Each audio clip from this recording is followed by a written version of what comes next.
हिम्मत नहीं है कि हम 33% महिलाओं के आरक्षण का विरोध कर पाए। वो तो जमाना चला गया। पूरी योजना बना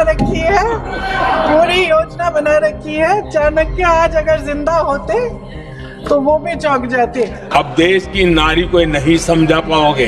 पुरुषों से तो हमें उपेक्षा नहीं है, लेकिन कम से कम महिलाओं से तो हम ये उम्मीद करते हैं कि वो एटलीस्ट महिलाओं के लिए तो खड़ी हों। क्या इस बार मोदी सरकार को संसद में पहली बड़ी ठोकर लगने वाली है? 12 सालों तक लगातार सत्ता और लगभग हर बार बिल पास कराने का रिकॉर्ड, लेकिन इस बार मामला पहले जैसा नहीं दिख रहा है। क्योंकि अब सवाल है, क्या महिला आरक्षण का सपना सिर्फ एक सपना बनकर रह जाएगा? क्योंकि इस बार लड़ाई सिर्फ एक बिल की नहीं है, बल्कि संविधान संशोधन की है, और यही फंसता दिख रहा है पूरा खेल। महिला आरक्षण कानून लागू करने के लिए 3 बिल लाए गए, लेकिन असली पेच एक बिल में फंस रहा है, जो सबसे महत्वपूर्ण है। आज इसी बड़े सवाल के जवाब को तलाशने की कोशिश करेंगे कि किसने क्या कहा और महिलाओं के आरक्षण से आपत्ति किसको है, कौन है जो इस बिल का विरोध कर रहा है। इस वीडियो में हम सब कुछ जानने की कोशिश करेंगे। नमस्कार, मैं हूं मोहित सिन्हा और आप देख रहे हैं न्यूज़ 11 भारत बिहार। आगे बढ़ने से पहले प्रधानमंत्री नरेंद्र मोदी का आप ये बयान सुनिए। हम इस भ्रम में न रहे कि हम देश की नारी शक्ति को हम कुछ दे रहे हैं। जी नहीं, उसका हक है। और हमने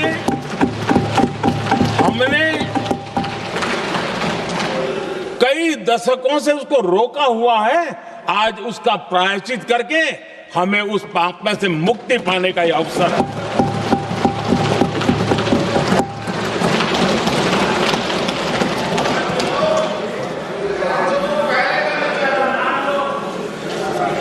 हम सब जानते हैं हर एक ने कैसे चालाकी की, हर बार चतुराई की। बिल्कुल हम तो इसके पक्ष में ही हैं, लेकिन हम इसके साथ ही है, लेकिन हर बार कोई न कोई टेक्निकल पूंछ लगा दी इसको और इसको रोका गया। हर बार ऐसी चीजें लाई गई है। हिम्मत नहीं है कि हम 33% महिलाओं के आरक्षण का विरोध कर पाए। वो तो जमाना चला गया। आपको करना नहीं है, लेकिन कहने की हिम्मत भी नहीं है। और इसलिए टेक्निकल बहानेबाजी, ये करो तो ये, वो करो तो वो, डिगरा करो। अब देश की नारी को नहीं समझा पाओगे। सदन में नंबर का खेल क्या होता है वो तो समय तय करेगा, लेकिन ये पक्का है कि अब इन भांति भांति के बहानेबाजी, भांति भांति टेक्निकल मुद्दों के आधार पर चीजों को उलझा करके 3 दशक तक इसको अड़ंगे डाले, हमने फंसा के रखा। आपने जो अचीव करना था कर लिया, अब छोड़ दो ना भाई। देखिए, प्रधानमंत्री जो भी बोलते हैं आत्मविश्वास के साथ बोलते हैं, सरकार के काम गिनवाते हैं और विपक्ष पर तंज भी कसते हैं। पिछले कुछ दिनों में भी हमें वही अंदाज देखने को मिला, लेकिन इस बार उनके बयान में एक चेतावनी छिपी थी, क्योंकि सरकार को भी अंदेशा है इस बात का कि इस बार मामला पहले जैसा नहीं है। उम्मीद थी कि महिला आरक्षण कानून के जैसे मुद्दे पर विपक्ष और सत्ता एक साथ आएगी, लेकिन ऐन वक्त पर विपक्ष ने रुख बदल दिया। विपक्ष का साफ कहना है कि महिला आरक्षण पर हम साथ हैं, लेकिन डीलिमिटेशन यानी परिसीमन पर नहीं। और यही वजह है कि संविधान संशोधन विधेयक 2026 अब अटकता नजर आ रहा है, और इसके बिना महिला आरक्षण कानून लागू होना भी मुश्किल है। लेकिन आखिर दिक्कत कहाँ है? तो देखिए, संविधान का अनुच्छेद 268 कहता है कि संविधान संशोधन के लिए चाहिए विशेष बहुमत, यानी सिर्फ बहुमत काफ़ी नहीं है, बल्कि कुल सदस्यों का बहुमत और मौजूदा या वोटिंग करने वाले सांसदों का 2/3 समर्थन, जो कि सीधे शब्दों में अगर देखा जाए तो 273 से सरकार तो बन सकती है, लेकिन संविधान नहीं बदला जा सकता। और लोकसभा में सभी 540 सांसद मौजूद रहें तो चाहिए 360 का समर्थन, और यहीं पर कैलकुलेशन फंस रहा है। विपक्ष के पास कुल 234 सांसद हैं और सिर्फ 4 बड़ी पार्टियां कांग्रेस, सपा, टीएमसी और डीएमके के पास ही 185 सांसद हैं। यानी अगर ये एकजुट रहें तो सरकार के लिए ये रास्ता आसान नहीं होने वाला। राज्यसभा में तस्वीर थोड़ी अलग है, लेकिन असली परीक्षा तो लोकसभा में ही है। विपक्ष की मीटिंग में भी साफ हो गया कि समर्थन है, लेकिन शर्तों के साथ। डिलिमिटेशन पर सहमति नहीं है। एक तरफ महिला आरक्षण की बड़ी बड़ी बातें, तो दूसरी तरफ गुप्त रूप से ओबीसी वर्ग का हक छीना जा रहा है और कुछ प्रदेशों की ताकत कम करके लोकतंत्र की धज्जियां उड़ाकर अगले चुनाव के लिए अपनी पार्टी की मजबूती का ढांचा बनाया जा रहा है। हंस रहे हैं गृह मंत्री जी, हंस रहे हैं। पूरी योजना बना रखी है। चाणक्य आज अगर जिंदा होते तो वो भी चौंक जाते आपकी राजनीतिक कुटिलता में।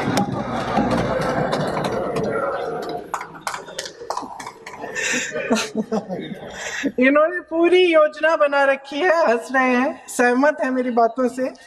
जहां आप वाकई में चाहते हैं अगर महिलाएं सशक्त बने तो आप उनकी शिक्षा में ध्यान दीजिए। अध्यक्ष महोदय, यूपी में तो गांव-गांव में स्कूल बंद किए जा रहे हैं। प्राइमरी स्कूल्स को बंद किया जा रहा है बिना कुछ सोचे, बिना कुछ समझे। और स्वास्थ्य के जो हालात हैं और जो पोषण की जो व्यवस्था है उत्तर प्रदेश में, मैं समझती हूँ पूरी तरह से उत्तर प्रदेश की व्यवस्था ध्वस्त है। और सुरक्षा और महिलाओं के सम्मान की तो बात क्या ही करी जाए। हमने देखा है जिस तरह हाथरस कांड हुआ, जिस तरह भारतीय जनता पार्टी के जो एमएलए सेगर जी का जो पूरा कांड हुआ, और लगातार जो उत्तराखंड में कांड हुआ, जब हमारे सांसद ने एक कविता कह दी तब तो विपक्ष दल की सब सांसदें खड़ी हो गई, उनका विरोध करने लगी। भरपूर तरीके से इन लोगों ने विरोध किया, लेकिन जब मणिपुर की घटना हुई तो कोई भी भारतीय जनता पार्टी के महिला सांसद खड़ी नहीं हुए। जब उत्तराखंड में 19 साल की लड़की को मार दिया गया, अंकिता भंडारी को, तब भारतीय जनता पार्टी की कोई भी महिला सांसद खड़ी नहीं हुई। पुरुषों से तो हमें उपेक्षा नहीं है, लेकिन कम से कम महिलाओं से तो हम ये उम्मीद करते हैं कि वो एटलीस्ट महिलाओं के लिए तो खड़ी हों। अब सवाल सिर्फ महिला आरक्षण तक सीमित नहीं है, इससे जुड़ गया है परिसीमन का विवाद, राज्यों के भागीदारी का सवाल और अब जातिगत जनगणना की मांग। कांग्रेस और समाजवादी पार्टी कह रही है कि पहले आप कास्ट सेंसस करवाइए, फिर उसके आधार पर आरक्षण तय कीजिए। दूसरी तरफ सरकार का कहना है हर राज्य की सीटों की संख्या करीब 50% तक बढ़ेगी, जिससे किसी को नुकसान नहीं होगा। गृह मंत्री अमित शाह ने भी आंकड़ों के साथ भरोसा दिलाने की कोशिश की। असली सवाल अब भी वही है कि क्या सरकार यह बिल पास करा पाएगी। आज शाम 4 बजे वोटिंग होनी है और उसी के साथ यह तय होगा कि महिला आरक्षण का भविष्य क्या होगा। अब तक आप देख रहे थे न्यूज़ 11 भारत का डिजिटल प्लेटफॉर्म। अगर ऐसे वीडियो आपको पसंद है तो हमारे चैनल को सब्सक्राइब कीजिए और जाते जाते इस वीडियो को लाइक कर दीजिएगा। धन्यवाद।